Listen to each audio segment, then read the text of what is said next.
बाजी मेरी सिम बंद हो गई है। मेरी भी। और मेरी भी। अगर आप सबको अपनी सिम दोबारा खुलवानी है तो सबसे पहले आपको फाइलर होना पड़ेगा। अच्छा चलो नई सिम दे दें। अरे भाई, जब पुरानी सिम नहीं खुल सकती तो नई कैसे दे दूं? जब आप फाइलर हो जाएंगे तो नई सिम खरीद भी सकेंगे और पुरानी सिम खुलवा भी सकेंगे। और ये फाइलर्स क्या होता है भाई? अरे भाई, अगर आपके पास गाड़ी है, घर है, प्रॉपर्टी है तो FBR को अपने गोशवारे जमा करवाएं। या अगर आपकी आमदनी माहवार 50,000 से ज्यादा है तो उसका भी सरकार को बता दें। इस तरह आप फाइलर बन जाएंगे। बाजी आप मजाक क्यों कर रही हैं? अरे वो कैसे? अरे बाजी हमारे पास खाने के लिए रोटी नहीं, रहने के लिए घर नहीं, बच्चों को हम पढ़ा नहीं सकते, कपड़े हम खरीद नहीं सकते, और आप गाड़ी, घर, प्रॉपर्टी और गोशवारों की बात कर रही हैं। अब ये मजाक नहीं है तो क्या है? अरे भाई, मैं आपसे मजाक क्यों करूंगी?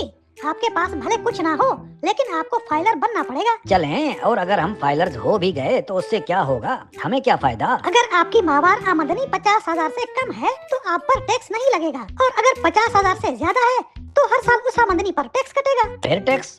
इस टैक्स से क्या होगा? मेरे भाई, उस टैक्स से इस मुल्क का सारा कर्ज उतर जाएगा। अरे बाजी, जब 74 सालों से जो टैक्स दे रहे हैं उससे कर्जा नहीं उतरा तो अब फाइलर होने से मुल्क का कर्ज कैसे उतर जाएगा? बाजी मजाक कर रही हैं भाई। अरे हुकूमत को आवाम की फिक्र है भाई, 24 घंटे परेशान है कि आवाम की खाल कहां से उतारना शुरू करें। हुकूमत को अचानक आवाम की फिक्र कैसे लग गई? क्या मतलब? अरे बाजी, हम जो आटे, घी, चीनी, बिजली, गैस, पेट्रोल, मोबाइल, कपड़ा, दवाई, हर चीज पर टैक्स देते हैं, क्या ये टैक्स काफी नहीं है? अरे वो तो जनरल टैक्स है ना भाई। अच्छा, तो पहले हम जनरल टैक्स दे रहे थे।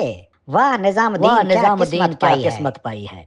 अच्छा, तो 76 सालों से हम जनरल टैक्स दे रहे थे और अब हम फाइलर्स बन के टैक्स दें। क्या मतलब? अरे बाजी, जिन्होंने शुगर बिल्स बनाई हैं IPPs के नाम पर हर माह खरबों खरबों रुपए लूट रहे हैं। दुबई, अमेरिका, लंदन में फ्लैट, महलात और जागीरें बनाई हैं। कनाडा और ऑस्ट्रेलिया में जजीरे खरीदे हैं। DHA, बहरिया और पता नहीं क्या क्या आलमी सतह के कारोबार बनाए हुए हैं। अगर ये सब ईमानदार मिलकर अपने गोशवारे जमा करवाएंगे और हर साल टैक्स अदा करेंगे तो मुल्क का कर्ज तो अगले 5 बरस में ही उतर जाएगा।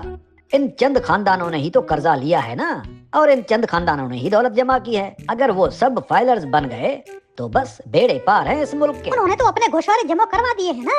उन बेचारों के पास तो अपनी जाती गाड़ी तक नहीं है। ये बात भी है, वो बेचारे तो उधार की गाड़ियों में चल फिर रहे होते हैं। हाँ बिल्कुल, वो तमाम दौलत और जायदादें उन बेचारों की नहीं है भाई, वो तो उनकी बीवियों या फिर उनकी औलाद की है। बाजी, क्या आप हमें इनकी बीवियों और औलाद से ये नुस्खा दिलवा सकती हैं कि वो बगैर कारोबार के घर बैठे कखपति से खरबपति कैसे बन गई, वो भी चंद सालों में?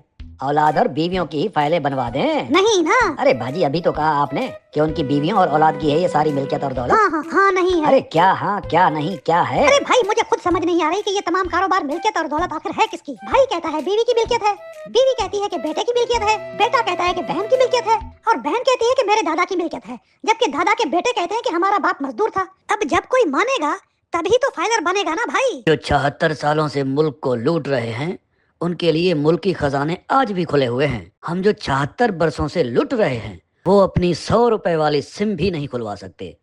वाह निजामुद्दीन, तेरी किस्मत।